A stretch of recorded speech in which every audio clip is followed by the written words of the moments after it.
tentang nasab Wali Songo kenapa berpindah-pindah. Yang mindah-mindah itu bukan kita, Baklawi yang mindah-mindah nasab Wali Songo dalam kitab mereka. Ya.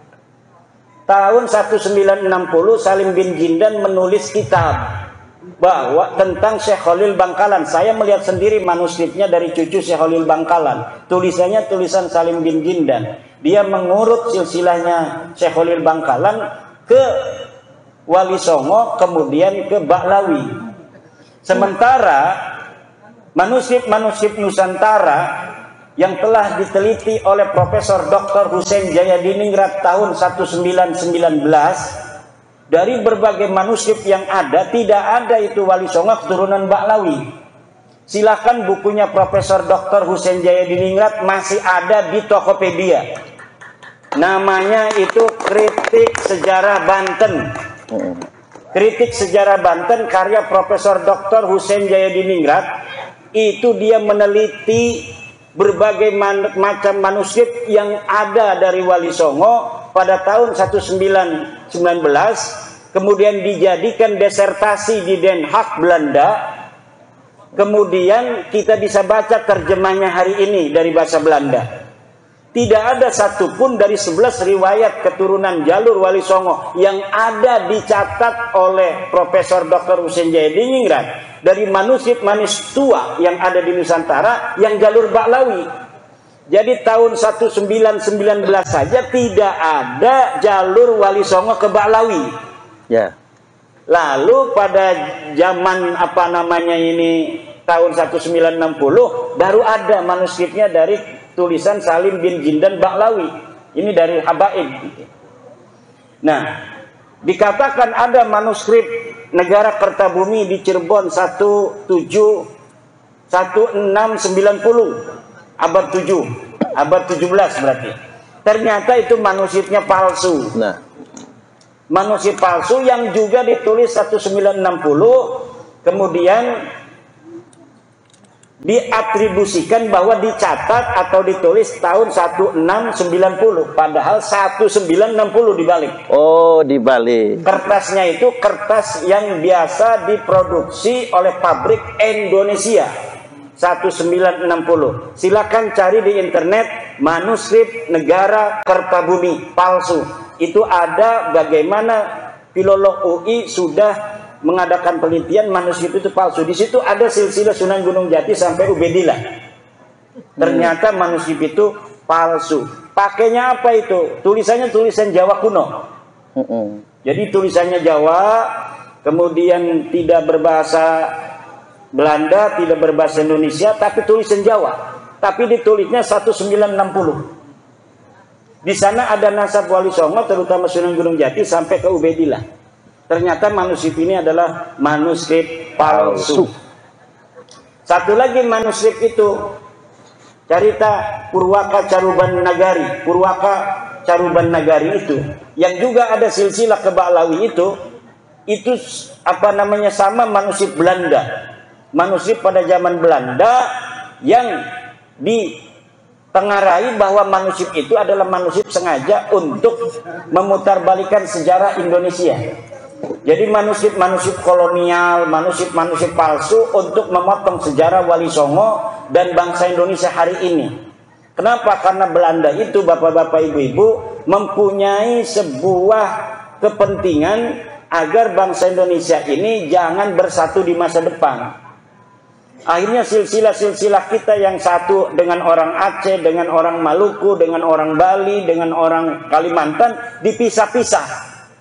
Bahwa tidak ada kaitan keluarga. Padahal semua orang Nusantara ini ada kaitan keluarga. Maka saya sudah katakan nanti saya akan berusaha untuk mengumpulkan segala sumber untuk mendapatkan nasab Nusantara agar bangsa Indonesia ini bukan hanya merasa dirinya bersaudara dengan perjanjian di atas Undang-Undang Dasar, tapi juga memang kita secara de facto adalah saudara dari sisi darah, sama-sama keturunan Nusantara.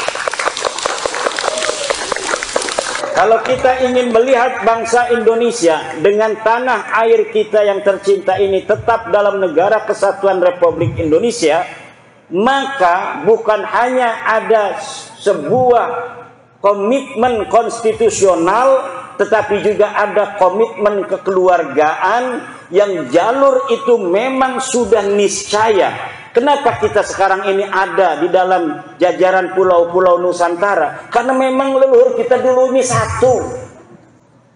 Leluhur kita dulunya adalah satu. Dan kemudian dipisah-pisah oleh sejarah-sejarah bohong Belanda. Akhirnya seakan-akan orang Medan tidak ada kaitan dengan orang Lampung tidak ada kaitan dengan orang Banten tidak ada kaitan dengan orang Aceh dan lain sebagainya. Padahal semuanya bangsa Indonesia ini mempunyai leluhur yang sama di masa lalu, kakek bersama, entah itu 1000 tahun yang lalu, entah 2000 tahun yang lalu, entah 10.000 tahun yang lalu. Nilai-nilai persaudaraan yang hari ini bisa dilihat dari haplogrup O, yang merupakan jalur lurus laki-laki Indonesia, Malaysia, Thailand, itu nanti secara ilmu DNA akan dicari family matchingnya, secara ilmu nasab juga akan dicari family matchingnya. Kita ini sampai mana nasabnya, agar kita ini jati diri kita sebagai bangsa Indonesia tidak bisa lagi diutak-atik oleh orang asing. Akhirnya nilai-nilai persatuan kita untuk bersatu, betul-betul kita akan menjaga tanah air ini dengan segenap kemampuan yang kita punya untuk menjaga warisan tanah leluhur kita, yaitu tanah Nusantara ini. Kemudian menyikapi kiai-kiai yang masih terus berhusnudzon. Bagaimana menyikapi kiai-kiai masih husnudzon? Ya, husnudzon itu sudah saya katakan, la ibrata bidzannil bayyini khata'u, tidak boleh dijadikan pegangan husnudzon kalau sesuatu itu sudah nyata salah. Dorakah hukumnya kita berhusnudzon kepada sesuatu yang jelas salah? Kalau dipaksa oleh ketua PWI Lampung, ketua PWI Lampung Selatan, gula itu asin, jangan mau. Wong kita sudah merasakan gula itu manis, kok Kiai Parman memaksa kita ngomong gula itu asin? Gak bisa. Kita harus itu sesuai dengan keyakinan kita. Kata Rasulullah, walau aftakal muftun, walau aftal muftun yang sering di roasting orang itu, mereka tidak sadar sedang merosting Nabi Muhammad. Karena kalimat walau aftal muftun itu adalah kalimat dari baginda Nabi besar Muhammad sallallahu alaihi wasallam. Jika engkau telah meyakini kebenaran, maka jaga kebenaran itu walau aftakal muftun, walaupun orang-orang berfatwa berbeda dengan dirimu. Ini adalah ucapannya Rasulullah Muhammad sallallahu alaihi wasallam. Tetapi di roasting katanya Kiai Imad itu tidak akan menerima apapun dalil yang dibawa oleh ulama sedunia karena dia sudah mengatakan walau aftal muftun. Ya kalau mendatangnya bawa dalil, ya kalau saya nggak nerima dalil saya bisa dihukum, bos. Ya. Kalau kita ngomong sembarangan gak ada dalil, kita ini bicara hoak. Kalau hoak itu bisa kena pasal. Sekarang mana dalilnya yang mengatakan Ba'lawi itu turun Nabi? Ayo kita adu dalilnya. Kalau tidak berarti Anda yang menyebarkan hoak selama ini. Betul. Tapi kenapa Kiai Suparman belum melaporkan orang yang nyebarin hoak? Enggak tahu, tanya sama Kiai Suparman. Kalau saya sibuk ngajar ngaji, nggak bisa lapor-lapor kemana-mana. Kalau di somasi numpuk saya banyak itu somasi. Saya biarkan aja, kapan mereka mau melaporkan, ayo kita diskusi di pengadilan. Cocok.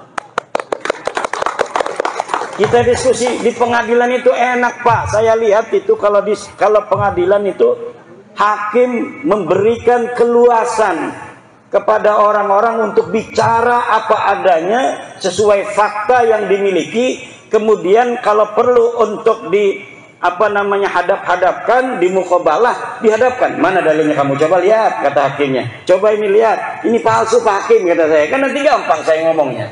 Tuh lihat Pak Hakim, kertasnya aja begitu. Katanya tahun 600 Hijriah. Ini kertasnya ada garis-garisnya Pak Hakim. Coba lihat tuh. Garis-garis begini, ini pabrik Indonesia tahun 1960 Pak Hakim. Bener ini kimat nih. Ini yang bener. Itu nanti begitu. Kalau di pengadilan, ujung-ujungnya misalnya kalau hakimnya puyeng, Udahlah DNA aja, DNA. Panggil dari BRIN, panggil dari Rumah Sakit Bayangkara Polri. Ini pegang ini, orang nih pegang ini. Coba rambutnya ambil, darahnya ambil. Coba mesinnya bawa sini, kita lihat supaya tidak bohong. Kalau dokternya ini bohong, kita tembak langsung nih dokter. Jangan bohong, coba lihat. Kita lihat sampai ini mesin mengatakan apa hasil daripada haplogrupnya dia itu. Dan pengadilan itu banyak duitnya, negara namanya. Bisa mengambil ahli-ahli DNA dari internasional untuk dihadirkan. Bener nggak nih dokter Sugeng dari Indonesia yang mengatakan haplogrupnya apa G ini Ba'lawi bukan haplogrup turunan Nabi?